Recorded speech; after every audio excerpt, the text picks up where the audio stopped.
So, what's up? Welcome to the unofficial Tedeschi Trucks podcast. This is episode, what is it, number 215. I am Adam Choit. How's everybody doing out there? Please subscribe if you're watching on YouTube. I appreciate that. Like the video, share the video, all that stuff's appreciated for sure as well. At Tedeschi Trucks Podcast on Instagram. If you want to follow there, patreon.com/TTB podcast to support. Thank you, Kathleen, Stacy, Troy, Daniel, Mariah, Bo, and Marion for the support. Patreon.com/TTB podcast. All the links to everything is in the episode description below on YouTube. I'll get out an audio version of this episode as well later tonight, tomorrow. Get that out soon for you guys. Promise as well. I know you got people who listen as well. You got listeners, of course. Weedside and Woodside, Randy Bershaw, that's his spot, supporter of the show. Great Tedeschi Trucks Band fan, of course. That's Weedside and Woodside for your THC. CBD needs, awesome shop in the New York City area if you're ever there. I want to get into today's episode. We're doing a stream. The tour is over for the year for TTB. No more shows other than the Rock and Roll Hall of Fame is coming up. I know Derek and Susan will be there for that. Then I'll definitely keep an eye out for any other appearances that they might make publicly, playing music or otherwise. We'll keep an eye out for that. But Live in 25 is pretty much over for TTB, but I want to catch up with past guests. He's returning to the show, Bob Beatty, the Allman Brothers big fan, runs the Long Live the Allman Brothers Instagram page. Very cool page. Check that out. He posts a lot more consistently than I do. We were talking about that. So definitely appreciate his passion and all the content he posts and shares. And he's the author of Play All Night, Dwayne Allman, and the Journey to the Filmore. So I figured we'd talk some TTB, talk some ABB, talk some everything else in the music world. So let's bring him in. What is happening, my friend? My brother, how are you? It's good to be back. Big fan of your work, and obviously big fan of Tedeschi Trucks Band. So I was happy when we started talking, and I got a chance at least to say hello and talk a little chop it up. We haven't done it in a little while. It's been a little while. Yeah. No, we got people here. Watch Brandon Brando. What's up? Looking forward to the conversation. Biggie, my boy. What's up? Help with handiwork. Are these your people? Yes. You happen to know these people? Dude, those are my best friends from college. Two of my 3 or 4 best friends from college. Jason played bass in my band in college. We called 1% after a Jane's Addiction song. So, and Biggie is still one of my best friends. I've taken Biggie's, they all lived me discovering the Allman Brothers, and they're all like, no, dude, you're too far into this. But Biggie has been. I took him to the Beacon at least twice. So that's awesome that they're here. I just said, hey guys, I'm going to be on this thing, talking shop with my dudes. So yeah, good to be back.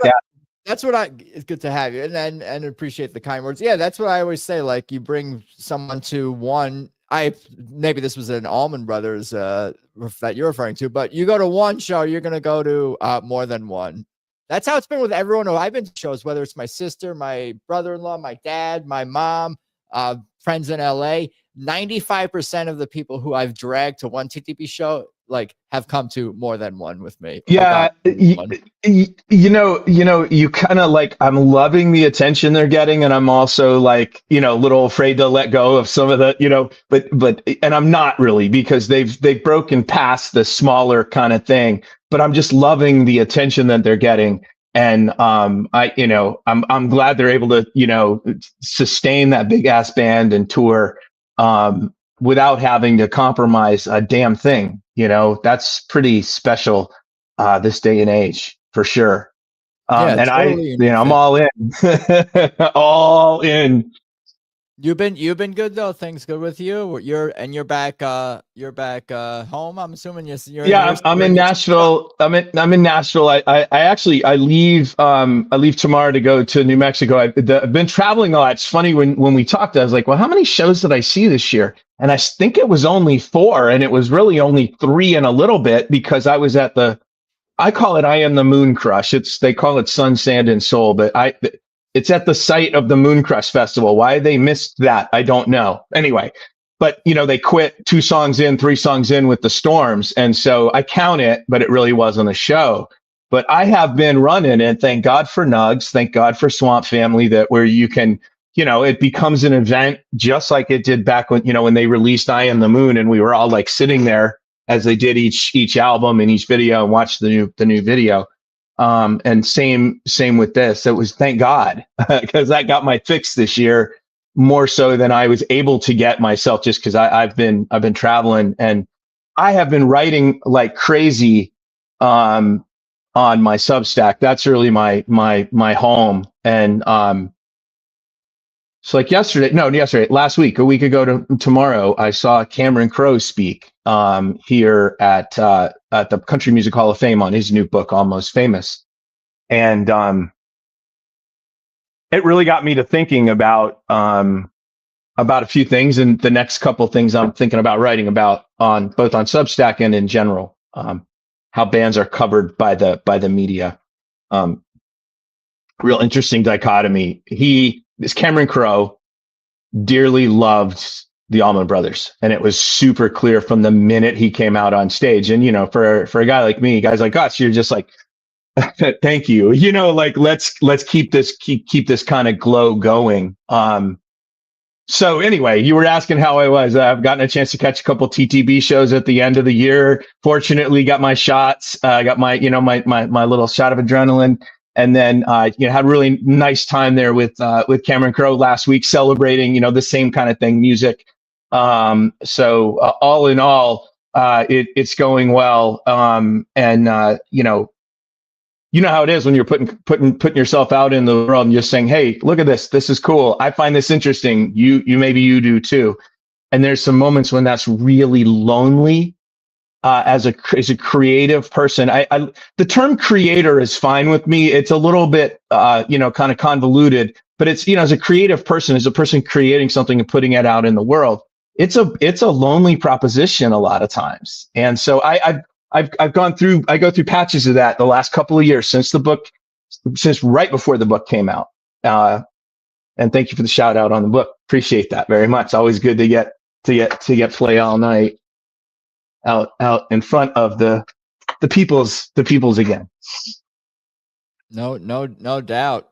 I see the Learning to Live Together poster, but behind you. Where did you get that? Did we? am I having deja vu? We had this conversation. You got no screening or something? Someone said it was here. They ran like, you remember, it hit the streets for like 2 days or something. It was really nationwide, or it happened to be in LA and a few other cities. Yeah, the Belmont Theater here in Nashville, that also back in the 30s and 40s hosted the Grand Ole Opry, and it's some of its early days. They had a showing, and I just I was like, hey, can I get that poster when you're done? Hey, can I get that poster when you're done? And then, it was all this, we don't know, first it goes to donors, blah, blah, blah. I had that on my door for a long time. And then this was bookshelves and records, and the whole damn thing came down. The records shifted. And so I got a chance to redecorate for now, and it looks more like a college dorm room. The one thing that stayed was the TTB pennant. It was the only thing that remained up on the wall. Like it was like the never surrender, the whole thing was gone with this one pennant that was sitting there. So, and that's coming out this week, next week. That's why I was bringing it. Partially why I was bringing it up, because I did see, I think Jesse Lauder posted an Instagram story or some post yesterday, the director, saying it will be out on YouTube. I think next week. I'm not sure what channel, maybe it's his own channel or TTB's. I'm not sure what platform, but I think I'll find it fairly quickly. I think we'll be able to find it. So somebody may post that. They don't. And they're also, I saw in the same thing, releasing Mad Dogs and Englishmen, which it's crazy. I must have seen it. When is that coming out? Because that I haven't even been able to find. They're back to back. So when you go back to look it up, maybe you're looking it up now. One is 1 week. The TTB one is 1 week, and the actual one is another week. I think it's like this week or next week. One of the two comes out on YouTube. I just saw this like earlier today or yesterday, and I was like, oh, that's great. I've seen Mad Dogs and Englishmen one time. I think I must have gotten it on DVD And I usually back in those days, I would burn a copy of that DVD just in case. And I didn't. And so I've never seen it again. I've listened to the record a bunch of times, but I've never seen the movie again. And it's crazy. It reflects to me the stories that I've heard about that tour, like fully, like the way, and I can see from like Derek and Susan's part that like this was a good way.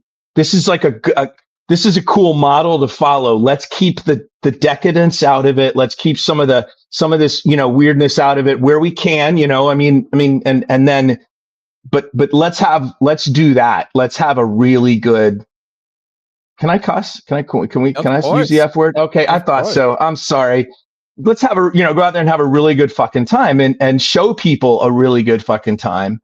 And, man, I mean, that has been consistent from the very beginning. This last, 10 years or so, I think they even mentioned they hit a pivot when they did that Mad Dogs and Englishmen thing. I think I remember reading that somewhere, that they just hit a different gear going forward. And it's just been like nonstop, for me. And now the best I can say, like I just said to you, is like seeing the two shows that I saw. So I saw the show here in Franklin, at the Quarry, which was this beautiful venue. And What in the World song debut at that show? Because I've been listening to it over and over again, and there happened to be a taper for that one. What in the World? There were I think 4 new songs, if I recall, and that was mind blowing to me. But Derek just seemed to be really having a really good time. I call it like one of those midweek shows between bigger things going on, where you just kind of hit a thing and then you just let it all hang out. And that Saturday show in St. Augustine, which is on video, and it's like from the get go, they were all bouncing around on stage, like even Brandon, I haven't seen him move like that. Like just, he's usually just standing there and grooving, and you'll see some stuff, but they were really feeling it.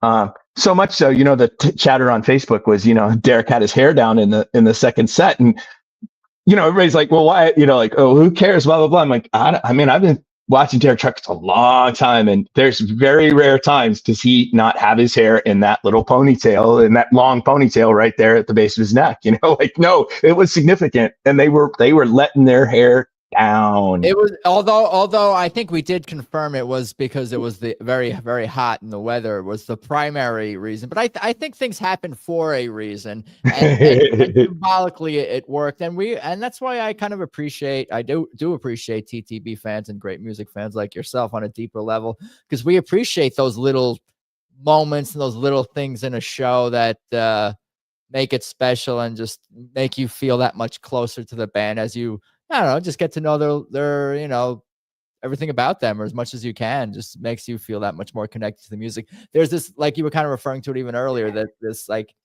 sort of access to intimacy that you get with this band, because they're not the biggest band in the world, and that's a good way to put it. And they're not playing in a tiny bar either. So it's like it's almost like they are in a great sweet spot, in a cool sweet spot, in an ideal sweet spot in a lot of ways for hardcore fans of the band, where you still have that access, or just and not even just like access. It's more than just getting a photo after a show or something like that. It's their down to earthiness, their down to earthness also, that exudes from the band on stage that you don't get. There's this this lack of pretension. They're an pretentiousness. They're not choreographed, but they're also very passionate, and like you're talking about, moved by their own music, as they should be. They're fans of each other, to the point where we can see them being distracted by the virtuosity of other members of the band at times. Brilliantly. Yeah. I mean, it's so well put. And I wrote this on the Substack recently. I think it was after I saw the Franklin show. And it's, I've used this term a lot with Derek in particular. He's like a point guard, a really great point guard. He sees everything that's going on at all times. Everything is moving around him. When he needs to drive to the basket and and shoot and take a dunk, he'll do that. When he needs to hang back and pass the ball, like it's like watching clips of Larry Bird or Magic Johnson, which I grew up in the 80s. Those were the guys, and so TikTok loves to feed me that shit, and watching Larry Bird make a no look pass, I usually have to stop it. I used to stop those clips and say, okay, what was the other guy doing? What did he see that I'm not even seeing until the ball flips? And that's like what Derek's doing when he's tossing. It's not no look passes, but it is. I'll give you an example, Adam. At Franklin, and I told my buddy Troy, my very best friend, and he and I've been seeing Derek together for 100 years, right? And I said, so he was finishing up. I think it was I Want More. And I think they went into Soul Sacrifice. I think this was it. They're sort of, how they go full bore into Soul Sacrifice, and he's going full bore. And he walks over to Brandon, and he's standing there, and he's not looking up. He's just playing his ass off. Derek is. And I think what happened, Adam, was the camera panned to him, and I got to see this on the big screen, which made it even better because I swear to God, Adam, 11 people are chugging. You know how this goes with Derek, right? It's the tension is built so hard. They are chugging. They are going 100 miles an hour, and they all know he's fixing to stop and go into that next part. And he looks up very quickly at Brandon, and the look Brandon gave him back it was so awesome. It was more than just like, got it. It was, I am right there with you, motherfucker. And so is everybody else. And we're going to make this pivot. And it was so cool. It was like one of those, like you said, one of those moments when you're paying attention to the details. And it was really, really great. And that's what you go to shows for, Where you must have had pretty good seats. Decent. I was vantage point for at least to see this.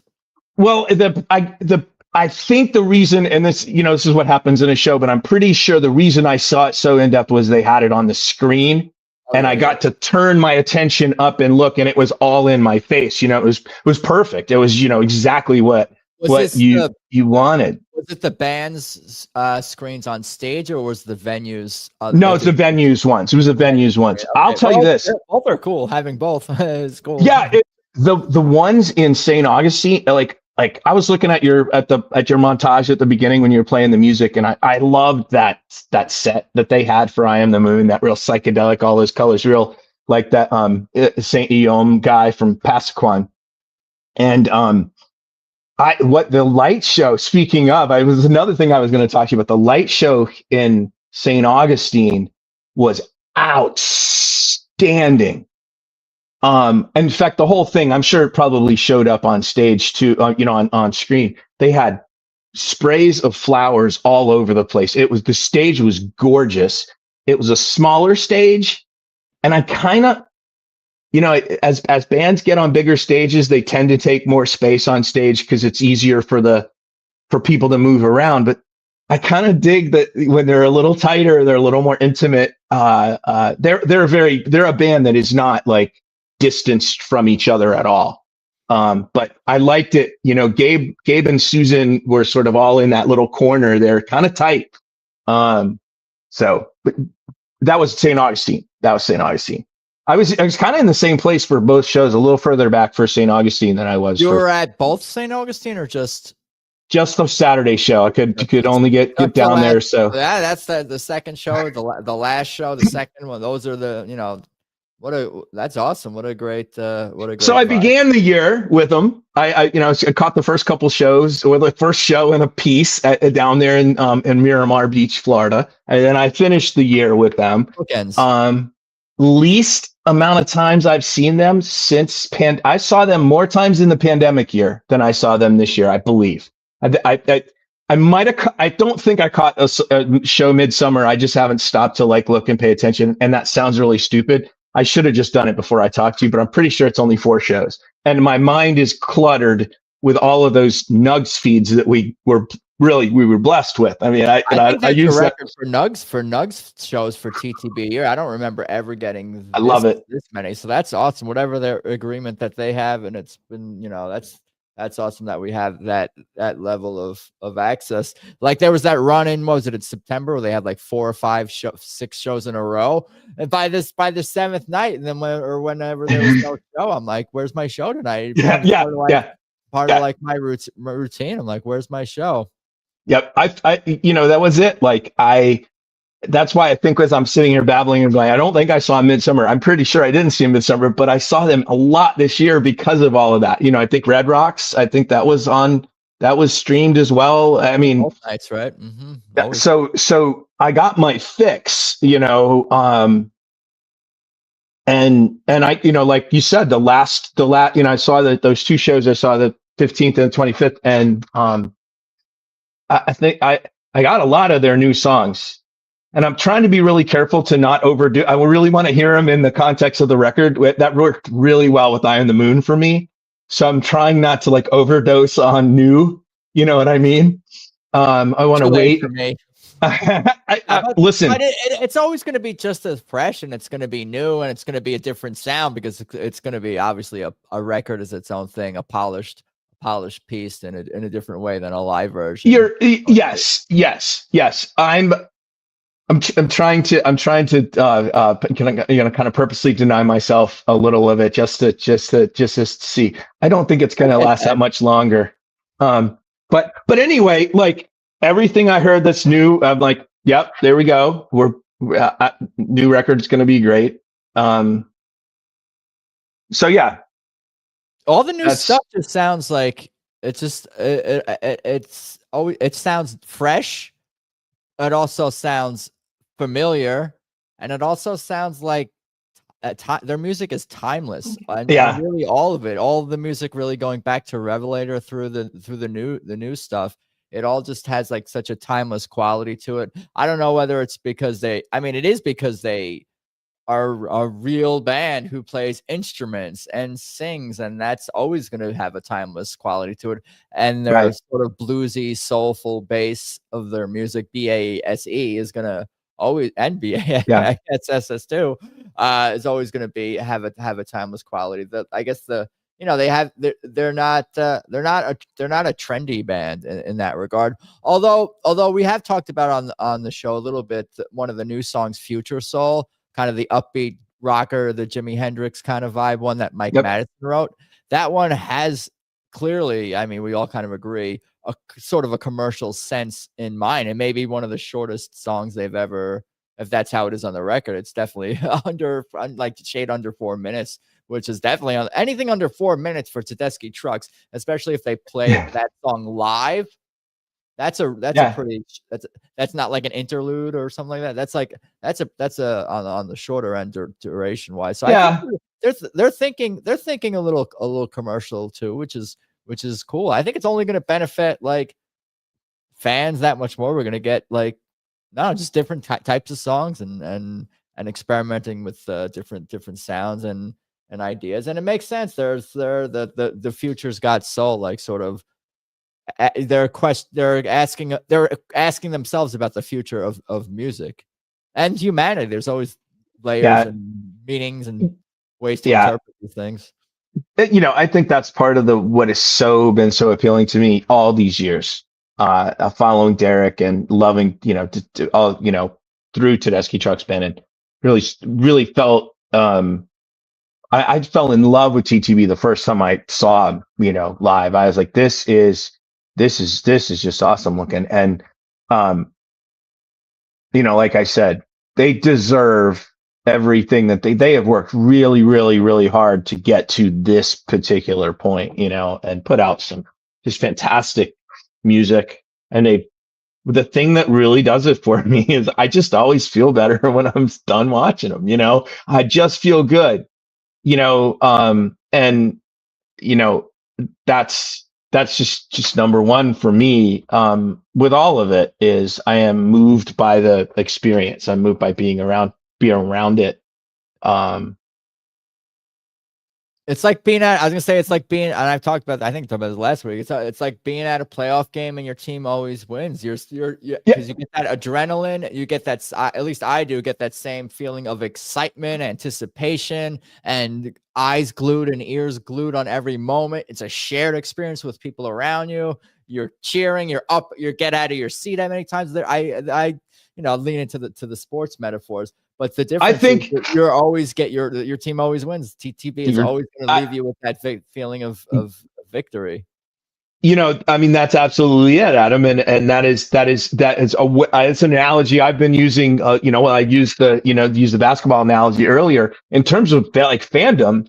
Yes, absolutely. What you just said is a key. It's a key part of the fan experience. It is much like I grew up going to Florida Gator games with my family from the time I was a little kid. Orange and blue season tickets, blah blah blah. My family has exchanged it for music and shows, and so to me, a big when everybody gets together at the Fox or at the Beacon or at any of the things, it's a reunion, just like homecoming at the old school, kind of thing. You just see people that's when you see them, right? I think it's a great and I think, like you said, it just brings joy. It just brings joy. You are not frustrated because the running back dropped the ball, or the guy missed the tackle, or your coach is overpaid, or anything like that. I was trying really hard to think of what point guard basketball player Derek would be the most like, and I still haven't come up with it because it would have to be a hybrid of someone. So I was like, oh, maybe he's Steph Curry because he can do he can do everything. He could pass. He's a leader, but he can also like whatever dunking is, like the showmanship. This like dunking, I would almost equate to like, okay, it's like a solo that sounds amazing or something like that. Yeah. Like a showing off ability. He's the one I think about for the same reasons you say. It's just because he is good at everything. He is dribbling, passing, shooting, scoring, assists. Like he's just great. It's very much, to me, that's the one. Like everything revolves around Jordan. He's closer to Michael Jordan, I would say. Like the GOAT. He's Jordan. The only thing for me, and David Halberstam's Playing for Keeps about Michael Jordan was a really important book to me when I was when I was preparing to write Play All Night. It was a really interesting one because it looked at Michael Jordan. It was called Michael Jordan and the World He Made or something. Great book. I reread it every, 5-10 years, something. I just enjoy it so much. My only thing about Jordan is he was, when it was ultimately down to it, he was a two guard. He was a scorer 100%, right. And, Derek is much more like a point guard because he does share the ball a lot, like, come on, man. He's the greatest guitar player in the world. And his trombonist gets solos, credibly gets solos. And he goes, like that is, who does this? Yeah, most other guitar players on what I would consider on Derek's level, whatever that mean, are for the most part they're the primary thing you're going to see for that. The show is, the band is named after them, unless you're in some iconic band with a lead singer who's even more famous than the guitar player, something like that. But for the most part, it's like, go see, insert great guitar player's name because they're they're the name on the bill. And Derek really is like the current day GOAT, and I think I kind of view him that way, with the same, like, I think he has that same sort of, not the same sort of, but also has a mystique.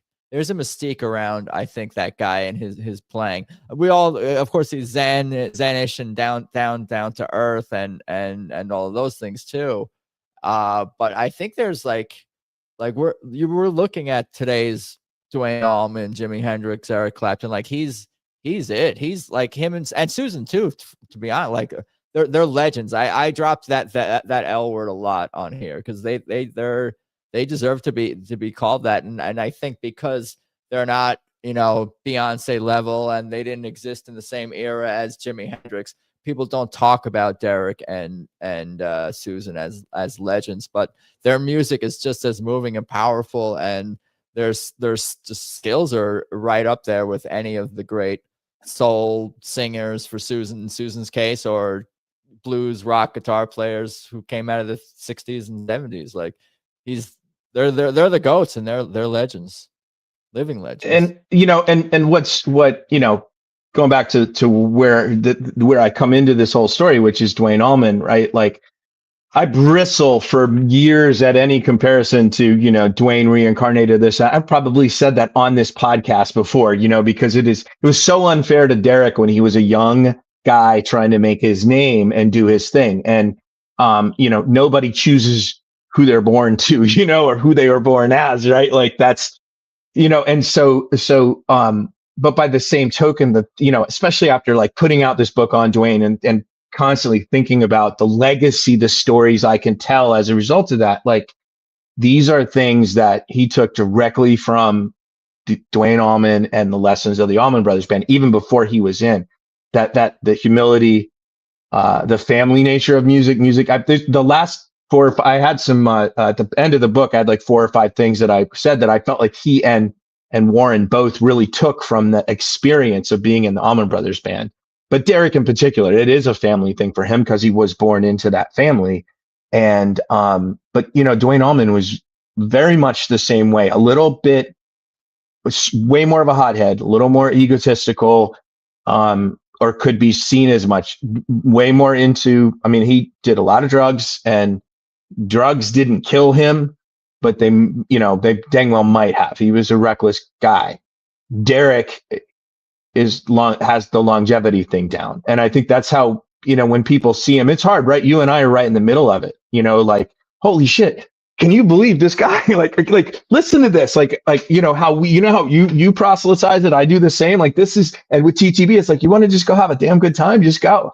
And it's not the greatest guitar player in the world shredding. It's the greatest guitar player in the world playing a guitar and 11 other musicians. He's playing his band just like he's playing his guitar, that whole thing, and that's how Dwayne was. Dwayne had his direct foil in Dickie Betts as a guitarist. Susan doesn't do that with him for a lot of reasons. And, one is, she doesn't want to, and I don't blame her. She brings her own thing. And that was the thing that people back in the day were like, well, what happened to Derek Trucks Band and all the wailing? And I'm like, I get it, but Derek likes this, and this is hard to do too.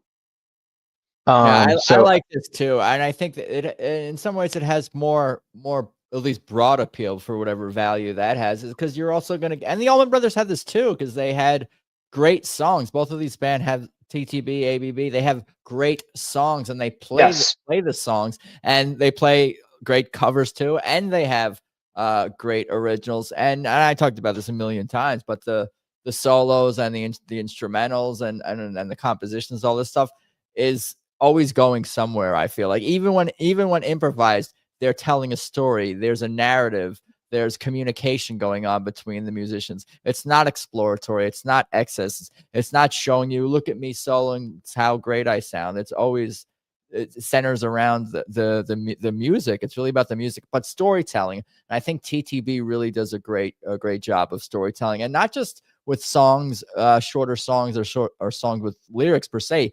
Even Passaquan, like musically, is taking you on a journey and expressing things and telling a story that words can't tell. And that's where music comes in. And it's just we're lucky to be in a time when this band TTB exists. Yeah, and like that is one of the things, right? Be fortunate, right, that you lived on Earth at the same time as ... David Bowie was one of the first ones I heard that about, right? Like, it is this. You mentioned the songs. I thought about that Saturday, a couple weeks ago. I'd say in Augustine. Idle Wind. It's like this beautiful, beautiful, beautiful. They don't play it that much, and it was like, man. I will also say this, Adam, something that I noticed about their songs and about their choices of songs, their set lists. With the Allman Brothers, okay, back in the day, they had like 2 or 3 set lists, so you knew kind of how everything was going to go. You kind of, and then you'd be like, okay, here comes Midnight Rider. This is the slow blues part of the set, etc. TTB, I think I know I've said this to you before. I get no sense of how they move a set list until the show starts. And then I can start to the little cues I can see when I know something's gonna happen, and sometimes I feel it or hear it, just because I'm paying, like you said, really, really, really, really uber close attention. But I get no sense of like how he writes out sets or how the songs, they choose to fit in, etc. And I say all that to say, usually when I go see a band, there are certain songs I want to hear. I never go into a TTB show with that expectation, and I'm never leaving feeling like, oh, I wish I'd have heard, because of Same. how well I feel. Thank you. You know, the set lists are just, they're very well constructed. They flow really well. The jams fit where they need to fit. Sometimes I can sit down, sometimes I can't, you know, like, and so listen, I heard the It Ain't Fair Dreams thing this spring, I think, at Miramar. And I mean, listen, I'm just going to say those two songs are bookends. Like, please record those on an album forever more. Like, That's a good idea. please. And I didn't hear it, the last two shows I attended, and it wasn't as if thanks, Kirk. It wasn't as if I was like bummed that I didn't hear it. Alicia came out and did. I think I got Bound for Glory, both like coming out center stage to sing Bound for Glory, which was that I hadn't seen before. So that was fantastic, So, but just all to say, like, yeah, back, I don't have an expectation. Like back in the day, I was always, thought Harlem would be in the set all the time. And they kind of started to rotate that out. And I've always had a real respect for how Derek and Warren Haynes, I got to give mad respect to Haynes on that one too, but how he has continued to keep set lists kind of fresh and moving. And, even the fact that they don't always put circles into Passaquan, No, like, yeah, they just recently did that. I think that was the Friday, in St. Augustine. St. Augustine. I think you didn't see Passaquan was the first night. You didn't see Passaquan. Correct, because he busted out the 335 on Saturday night, and I was like, they're not playing Passaquan again, and it was it'll come to me. It was a blues song. Shit, I can't believe I had it too right as we were talking, but no, I did not hear it. So they did Circles and Passaquan on Friday, right? So, to me, like those two things belong together, like, Sgt. Pepper's Lonely Hearts Club Band and With a Little Help from My Friends, or like, Brain Damage Eclipse at the end of Dark Side of the Moon or something like that. But I dig that Derek, says, all right, we're just going to keep it. I just think it's a way to keep it fresh, and I respect that a lot. I really respect that. It's fun for me as a fan. I think he gets bored easily. I think it's for him. I think he likes to challenge himself. And he's one of those guitar players, I guess, who really doesn't like to play it the exact same way twice. At least the solos, certainly. But even some other parts, there's some slight variations, and things always evolve on the road, certainly. He was feeling, Saturday night in St. Augustine, he was clearly feeling it. It was funny that what I said, like that Wednesday before in Franklin, I was telling my friend, the same one I told the story to about Brandon doing the head nod thing. Like there was a point during that show when it seemed like at Franklin, it seemed like Derek kind of like stood, like took steps forward towards center stage to stand and like solo. And he wasn't posing like a guitarist does when he stands center stage and solos. But he was doing something that was like, yeah, I'm feeling very good right now, and I'm just gonna step here and throw some things out. But I'm a big body language is one of the few things you can see other than the music, right? You can see them how they play and how the things go, but if you're just watching their body language, sometimes you can feel the spirit kind of flowing out also, and that's why benefiting having the screens sometimes. And I've trained myself not to watch them the entire time because they can be very distracting. There's a lot going on. I was gonna say there's a lot going on at the TTB show in terms of where to look. There's 12 members. There's screens. Yep. There's lights. There's stage decorators, the audience. There's a lot of visual stimuli to look at, but none of it is too much of a distraction, and then everything really kind of works in sync. That's what I was kind of getting at with the production value and the screens that they add and the lights and the effects and the fog and all this. It all feeds into the overall experience and does not take away from the music. If anything, it enhances all of this, which is a hard thing to get to, I think, but they've done a great job. Even just seeing some of the Warren pictures and streams on Nugs.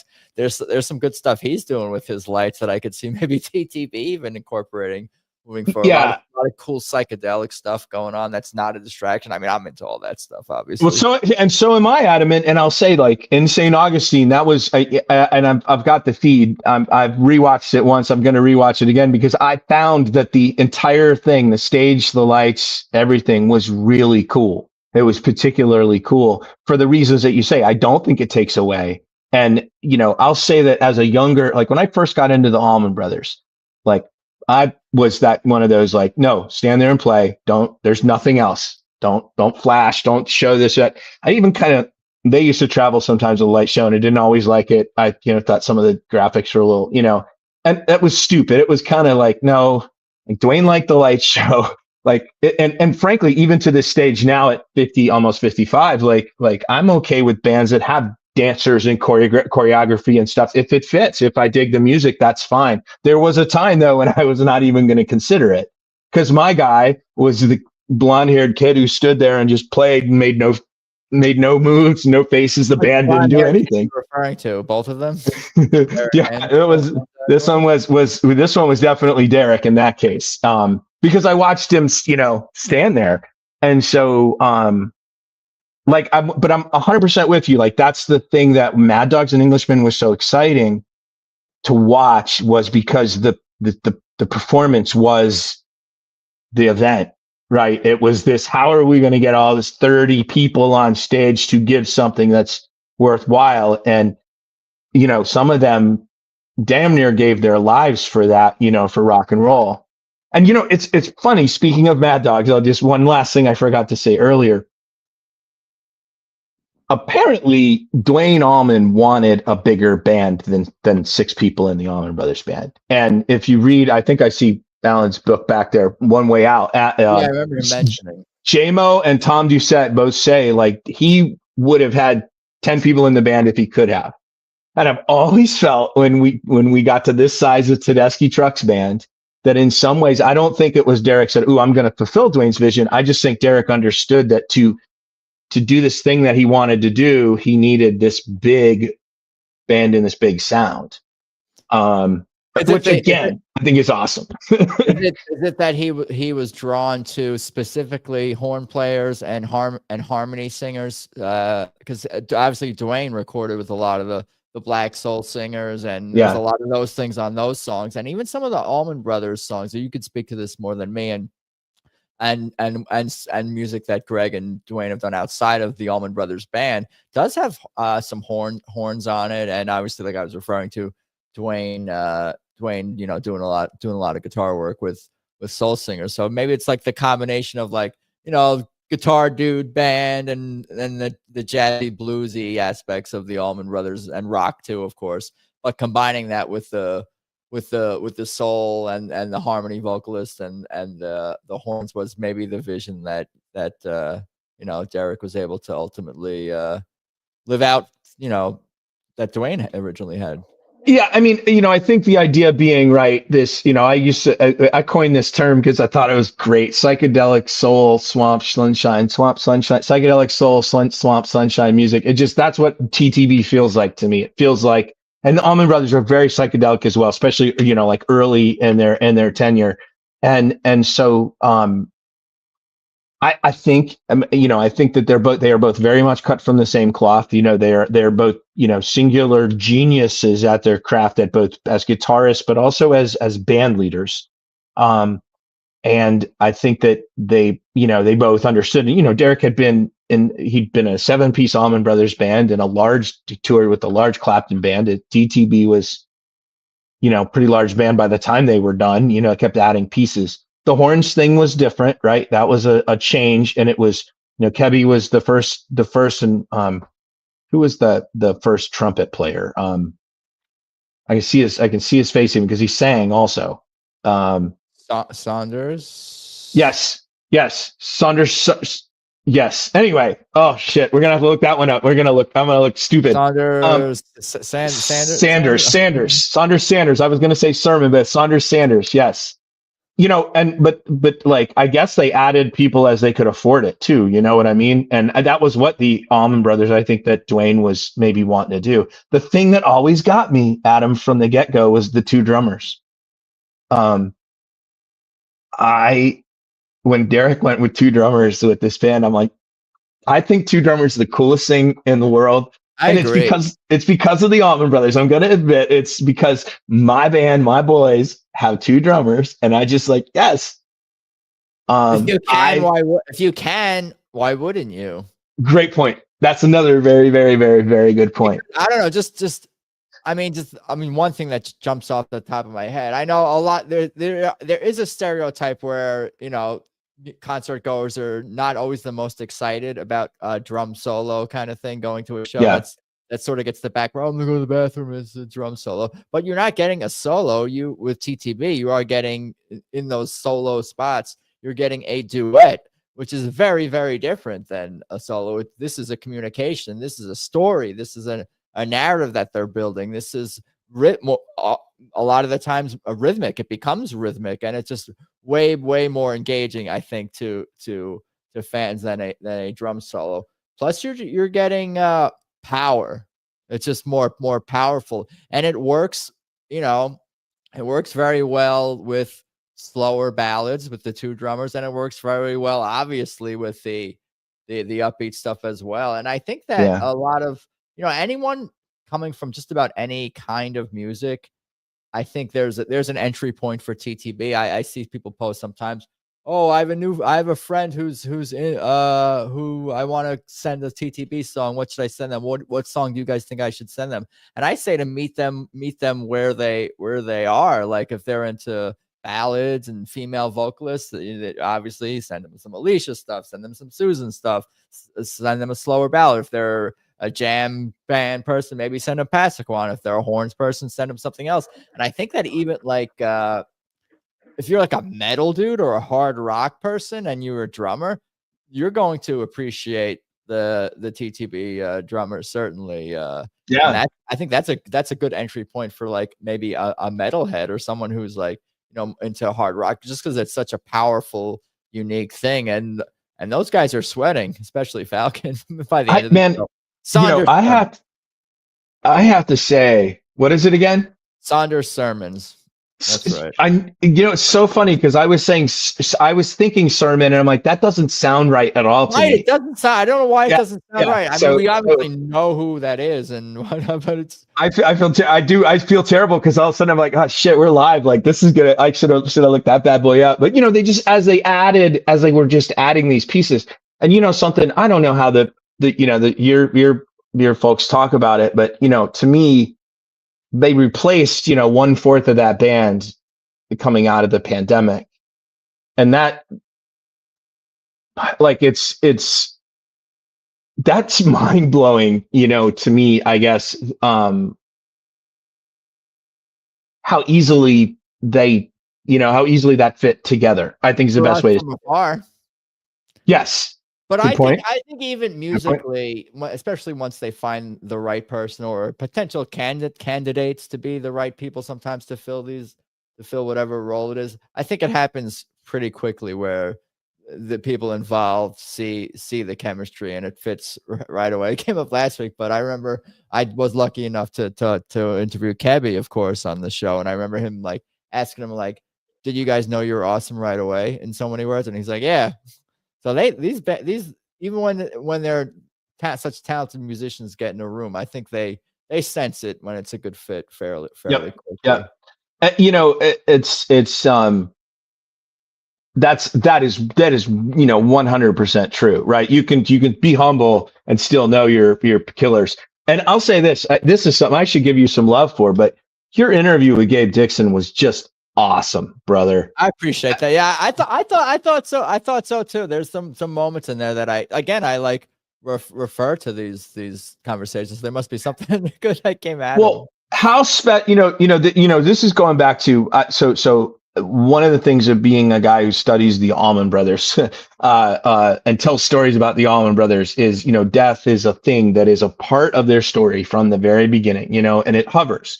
So how musicians respond to tragedy, to death in bands is just something I pay attention to, follow. I've got a lot. I mean, you know, for example, when Taylor Hawkins died of Foo Fighters, I knew there was no doubt they were going to continue. That's what bands do that are, that's just kind of how it works. Not because the person isn't valuable, but because that's how they heal, that's how folks go together. I don't think I think it's, again, one of those like really trite analogies. You could say what Gabe does as a pianist, keyboard player coming into TTB is like what Chuck Leavell did when he came into the Allman Brothers in 1972. It's really weirdly, eerily parallel, and it's too easy to say. And so I've never, this is the first time I'm actually articulating it, but like the talent that they got in that guy who was a fill-in, for their great genius keyboard man, was what a gem, that he falls into, obviously it doesn't fall into their lap. There's a purpose, there's a reason it all happens, but they pick the absolute right guy who is just an incredible member of that band. Like, I think, again, I know, like I said, I think grief and musicians and those sorts of things. So, Kofi passes away in 2019, right when they're releasing Signs, the day of Signs' release. And then, we, a year later, have the pandemic, all that thing. And they come out with this just brilliant album, I Am the Moon. And it was anchored around a song that Gabe wrote, and what kind of band, I love this, right, allows a new guy to come into the band and write like the title song in their thing. It's like Jason Isbell wrote Decoration Day, right, when he joined Drive-By Truckers, and that was their title song too, right? Talent recognizes talent. You give it a spot and you nurture it. And I think that's like, Gabe's a Nashville guy. I see him a decent amount around here, solo stuff, like his little trio. His holiday show is always great because you get some Christmas songs. I wore that out on archive.org listening to Gabe's, even the holiday show. It's such a fun vibe. It's a very different vibe when he's sort of even hosting his show and seeing and talking to the audience a lot more directly and telling storytelling by talking as well. It's a totally different vibe than a TTB show, and that's a cool intimate experience in itself. And selfishly, as a Tedeschi Trucks Band fan, first and foremost, of course, I feel like when you get to know Gabe and you get to know his music, it brings me closer to Tedeschi Trucks Band in a lot of ways, because he's from forever now is very much associated. His voice, his playing, his style. And I think it's a wonderful, great, and maybe even essential part of the coming to the band after Kofi, that he brings his songwriting, his voice to the band also, and something new and something different and something fresh and different than Kofi, than just being a keyboard replacement. I think his songwriting and his voice and his vocals, it's bringing something different and a freshness to the band, and that probably makes it easier to, in some regard, to transition. You don't see him as replacing Kofi, you see him as Gabe Dixon and all that Gabe Dixon has to offer to the band. You've spent some time with Gabe's catalog. I think before you interviewed him, I have a Gabe Dixon playlist that I made. That guy puts out a lot of music, and I like, on Spotify? I probably have it. I moved off of Spotify. I'll send it to you. If I do have it on Spotify, I'll send it to you. Yeah. I've got it's, I don't know, it's about an hour, maybe 45, maybe a little bit over an hour. He does a really good version of Jimmy's Hey Joe. And it's a piano. It's not a Billy Joel piano version, right? It's a because Gabe, man, that dude's a blues man. Just like Mike Madison, Gabe can sing the shit out of the blues. I really, this is one thing I've been thinking about with TTB, is just that sort of weird parallel between what happened with the Allman Brothers, with their resident genius, and what happened all these years later. Differences, TTB had been going a number of years. It wasn't right at the beginning, et cetera, but this, like, what a gem. And that really great interview also with Ephraim's replacement. Manuel Eckham. Manuel. And Yeah, I'm lucky. I was lucky to talk to him too on the show. That was super boy, cool. so he got like again, watch that St. Augustine show again if you can, like the Saturday show. The horn section was bumping, dude. They were bumping, and they were really like, the bumping was like encouraging each other, and which they all do. That's one of the coolest things about that band. Come back and Mark and Alicia do their little handshake thing with Mike, and they do their, when one of them comes backstage, back to their spot where they're singing, how much they just seem to enjoy the shit out of playing together. And that's why you spend all the time to go.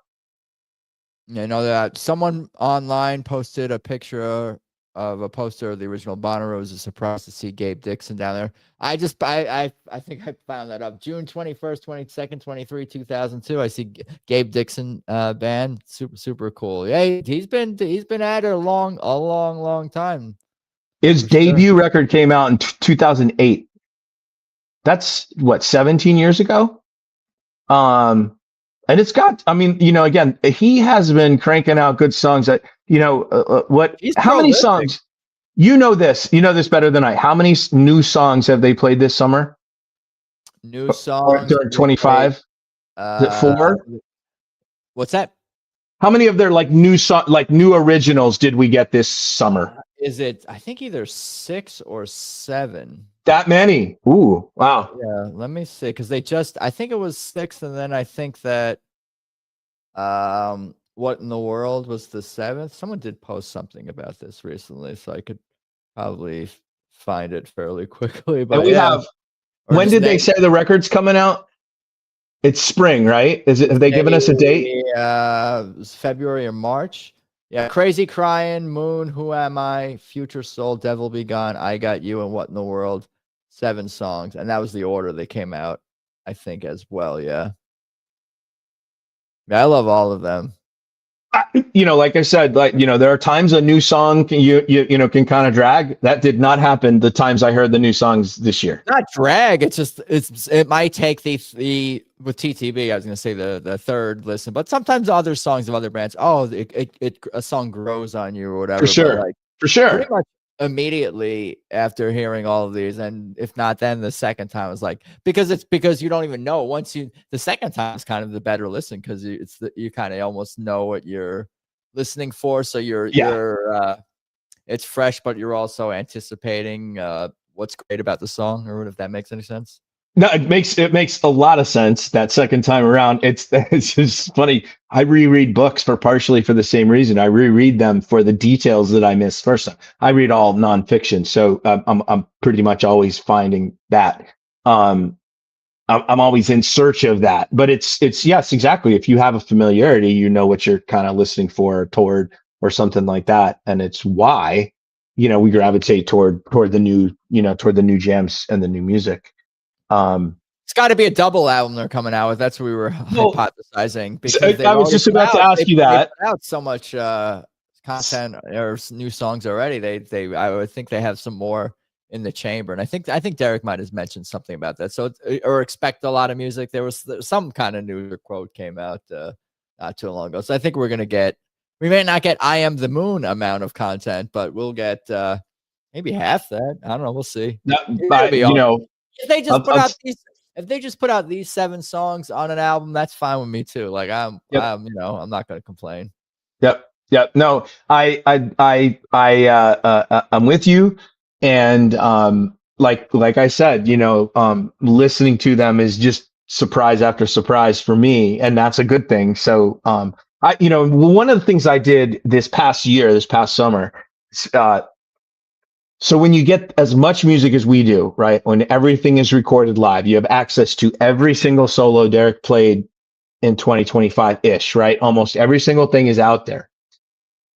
I began, and this was part of it, was when I wrote Play All Night, was like reappreciating an album as a statement, And so I went back and really did a deep dive on Derek's studio output, and I put a playlist together of just the songs where his solos, everything from early DTB all the way to, I don't think that, I think I finished it before the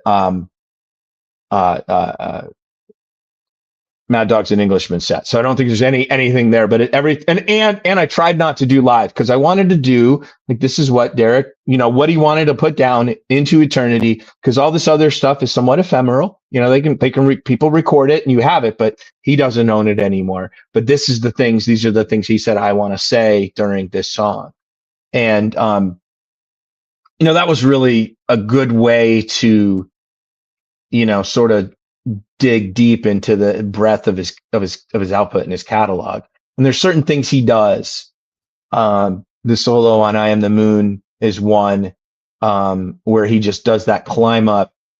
He does it in the Layla Live, which is on that playlist. And there's another one, and I'm losing right now where it is. Oh, and on he also does it on I Am the Moon. I'm thinking of the part on I Am the Moon where he just makes these climb ups that just slay me, and the thing about the records, like you said, looking forward to whatever it is that they put out, because they're thoughtful about this stuff. All artists are. I mean, most artists are, and you got to respect that, whether or not you like what they're doing or not. Or I do. I feel like I do at least respect the hustle, right? I'm compelled to do what I do, just like you're compelled to do what you do, out of a love for, it's a different force. It's a force beyond you. I would be doing this. Well, I mean, honestly, you could tell me the same thing. I would be doing this with or without anybody paying any attention to what I'm doing. I was already having these conversations, and then I just decided to hit record and say them instead of typing them all the time. I guess also. Yep. And if it like that right there, one of the things that I'll write in, I send signed book plates to people to give gift copies of Play All Night, and I'll write, to a fellow traveler, because that's essentially what we're talking about here, right? Like, this makes the journey, the hard parts of the journey, palatable, easier. Music makes it easier. Talking about music makes it easier. Thinking about it makes it easier. Talking with your friends in private and online is a part of that journey. And I feel like we have the best band going out there for the soundtrack for that journey. I think that it never disappointed me. Yeah, no, there's like literal science behind music and sound having a healing properties and all this stuff. And I've had, not me, me personally, obviously music, I love music and all that, but people who have like, terminal or dealing with really hardcore illness, depression, whatever, physical, spiritual, emotional, like music is definitely has these healing properties. So we're drawn to it from that standpoint. But again, when it comes to like talking about it, I think that just brings us all closer together. And if we're talking about something like this music that physically heals us, it's just this sort of like positive reinforcement, I think, or something like that. That those things, those ideas, those concepts go hand in hand. We love the music, and talking about the music that we love brings us all closer together, and it makes us appreciate the music more. So it's like one thing feeds into for sure. Other. Yeah, for sure. We proselytizing? Is that the word you use? We're evangelizing a little bit. Yeah, we're preaching. Missionaries, whatever you want to call us. We're definitely like it's that sort of thing, and it's not even something that like you're saying we do.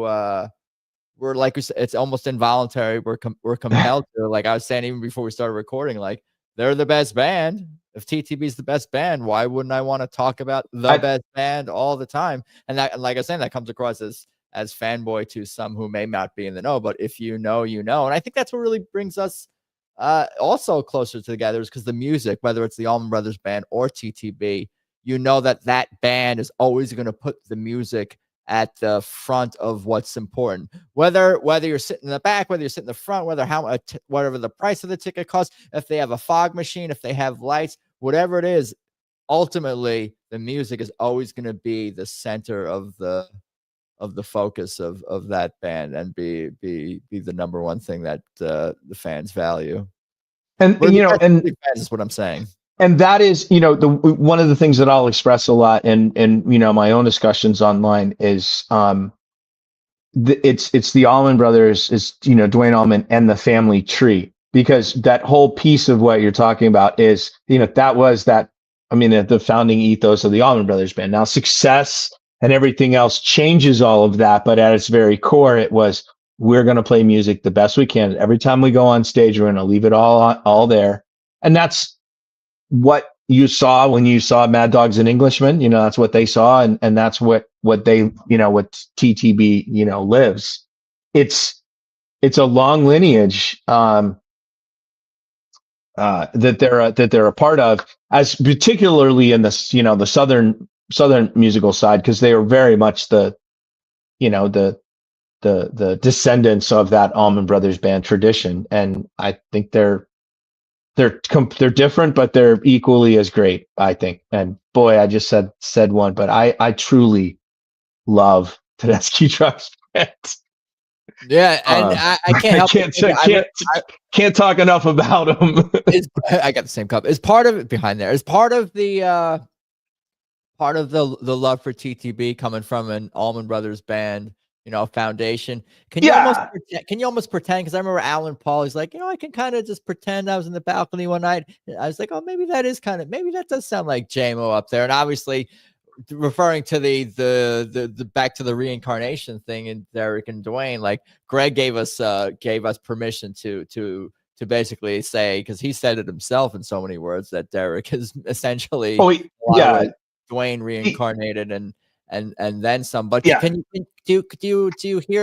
you hear and conjure up feelings and thoughts about Dwayne's music when you see Derek? Can you pretend that the double drummers is the Allman Brothers? Do you feel like you're at an ABB show or something like that sometimes? If they're playing an ABB song. Okay, all right. That's about the only time when I've just when I can close my eyes and tune it out, and just you tune out anything else and just listen to the music. Sure, but okay, so coming to Derek and coming to Tedeschi Trucks, Derek Trucks Band, Tedeschi Trucks Band, etc., was definitely because he was related to Butch Trucks.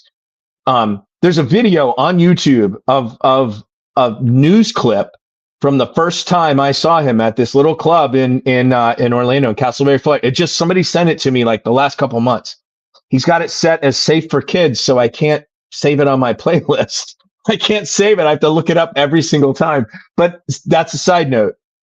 It started because I went to see this kid who played slide, who was supposed to be super good, and I loved guitar and loved slide guitar and loved the Allman Brothers. And then I saw this little kid play at the time, 12 or 13, and he just, it was the most unbelievable thing I'd seen. And, at that point he was, a little kid playing blues with a big SG, playing slide guitar. That was pretty much his thing. The songs were all that. And then 4 years later, I saw him with DTB open to open for Frog Wings. And he came with not Kofi, I'm sorry, Jan Rico and Todd Smalley, and I think Bill McKay was still in the band, was in the band then too. So, and it was just this whole different. It was what Derek Trucks Band did, this whole different thing. And that's when, for me, Derek stopped being a Dwayne Allman clone, and he wasn't ever one before, but stopped being like the second coming, and really became like, oh my God, this guy is really good, and on his own. And he wasn't playing Statesboro Blues and One Way Out and Layla. He was playing, Naima and So Close, So Far Away and So What and D minor, his D minor blues and all these crazy songs, So, to go back to it, Adam, no, I mean, I'm not even seeking that either, right? Like, I didn't see the original Allman Brothers Band either. I am amazed at what they do as a band. And it's not, I do love when they play Allman Brothers songs. Of course, that's like for me, that's like going to church, So I do very much, because I think he treats those songs really well, very respectfully. What they did to Stand Back this summer with Warren, and then they did it again with Reese Winans here, was just do more of that. Give me more of that,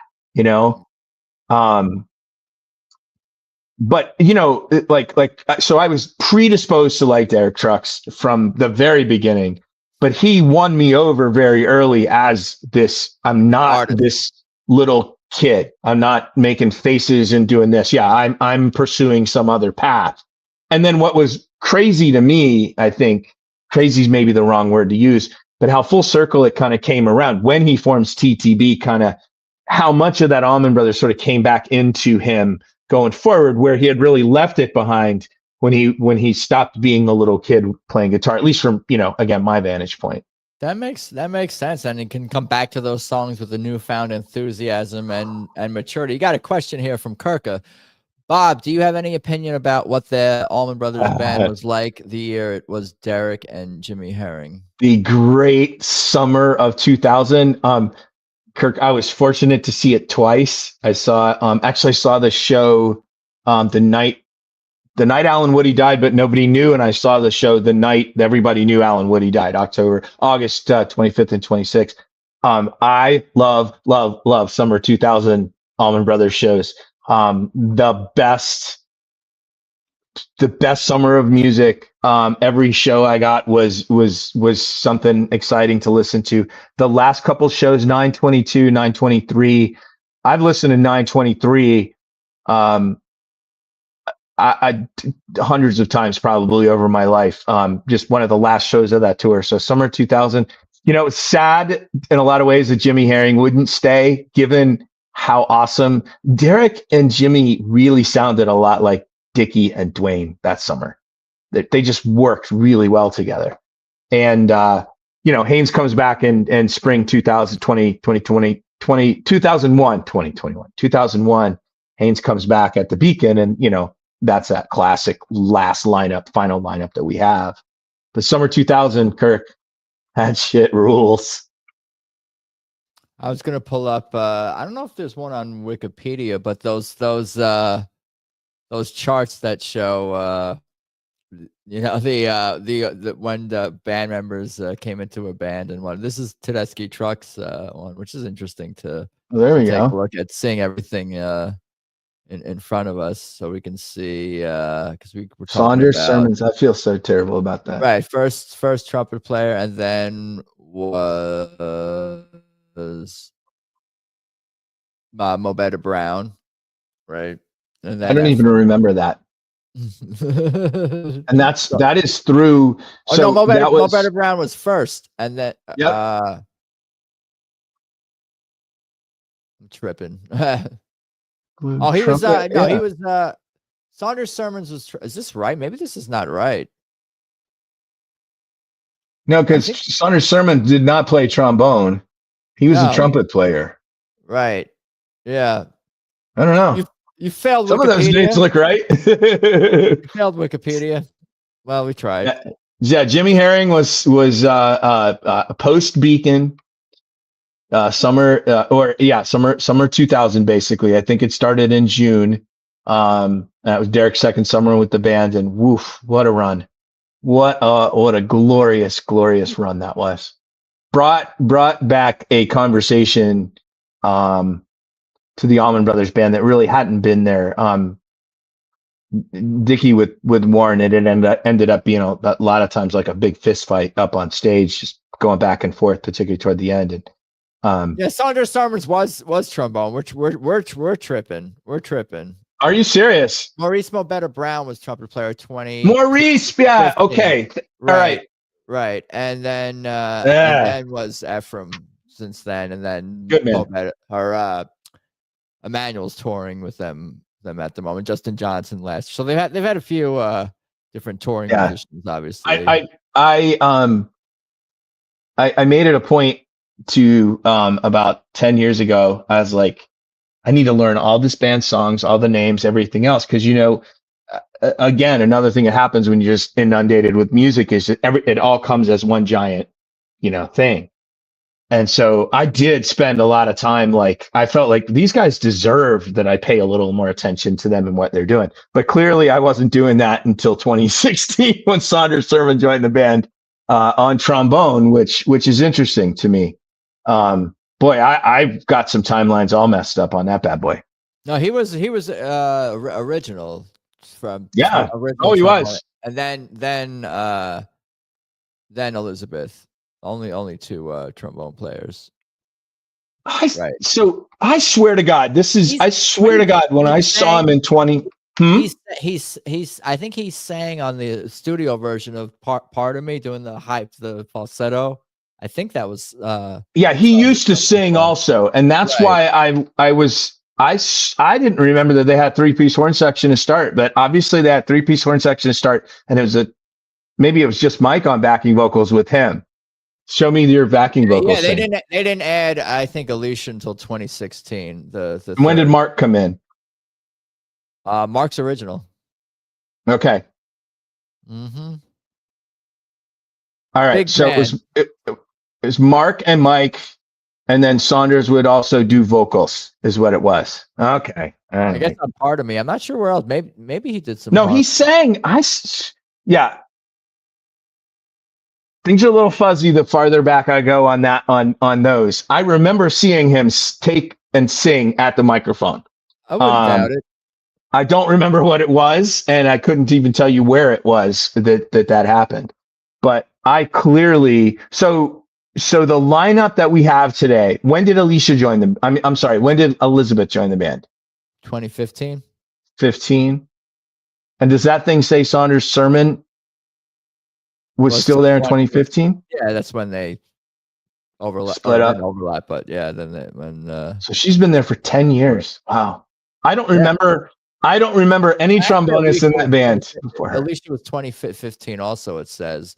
But maybe that they didn't do shows until 2016. Well, no, she had joined. I don't know if remember it when was last, or not last, but she joined during the lock-in thing, the Mad Dogs thing. I think that's what brought her to their attention because her dad was in Joe right, Cocker's band. right, and the Warren, she's And she was in Haynes's band. also, Yeah. yeah.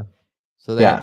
they all had some connection, small degree of separation to, that helps. It helps to get the gig, and, just having that personal connection. We've been talking for over an hour and a quarter. I don't know if you got anywhere to go or be, but I appreciate. I know you're in an earlier time zone. We could go a little longer if you want. I'm not sure what else you want to cover or talk about. We've done pretty good covering a smorgasbord of stuff. I don't know if you had any thoughts about the Dickie Betts tree. Might as well bring that up because that was this past year. Doing a little bit of a recap. That was earlier this year. Yeah.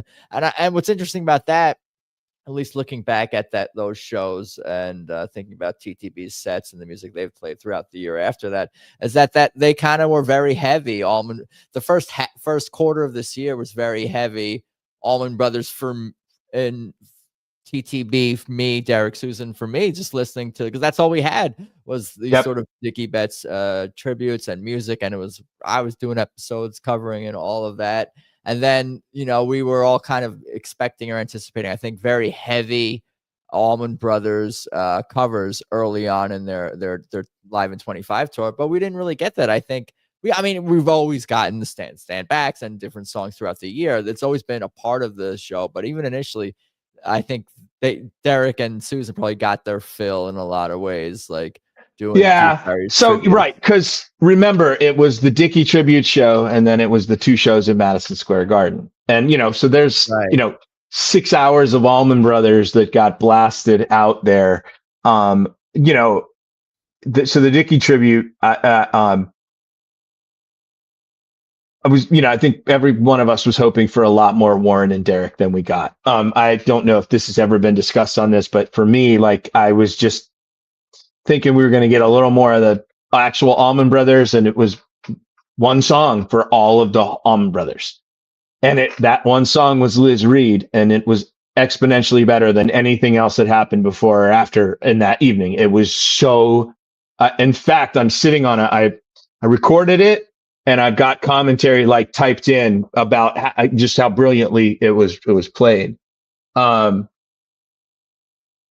The thing about Derek, Warren, Susan too, but they know their history, they know where they come from, and they know Macon and Dickie are important to why they are who they are and where they are, and they paid a lot of homage to that, and that was fantastic. And then I blew the budget on Madison Square Garden tickets in April, which is New York in and of itself is expensive. Then you add 2 tickets to 2 big shows, and like my budget was blown in the first 4-5 months of the year when you add the festival down in Miramar. Your team is always going to win, though. Like we talked about, right? You're always gonna. It's. My cup overflows. My cup overflows. And you're right. Like there's nothing like life is short. Buy the tickets. I'm interested. Like you said, to see next year. I'll be at the Sun, Sand, and Soul. I Am the Moon Crush again. Hopefully there'll be something happening. I guess we got hopefully get some announcements coming sooner rather than later, and I can start to plan my 2026 year around where I'm going to go see my band. From what I understand, there may be a big Beacon residency upcoming in March. I don't know if you've heard anything about this, but that was what some of y'all were reporting to me. Was the rumors down in St. Augustine during those shows that I heard. So I'll just leave it at that. But a big residency, from what I understand. Nothing set in stone, but we'll keep an eye out for that. And then you got a album release sometime going on there too. Gotta promote the album, right? Don't we? Gotta get on the road. Just because no dates have it or on the schedule for whatever for the most of early first quarter next year doesn't mean ones can't be added. It's coming. We just got to keep our eyes out. Dude, I appreciate, I've loved the conversation. I love the podcast and the work that you're doing. It's just great to catch up and talk some shop, man. Certainly. Yeah, let's keep in touch and talk again soon. And it could be what is it? No, later this year, early next year, whatever. Like I'm sure things are gonna happen. There'll be news things. Keep me posted on what you're up to. And we'll reconvene, certainly. Right on, my dude. Hit me up. Oh, thank you everybody for listening. I appreciate it. Like, subscribe, do all the things. Weedside, Woodside. Thank you, TTB band crew, Bob, fans, chat, everybody. It's been fun. Thank you so much. All right, my brother. Peace. Thanks, dude.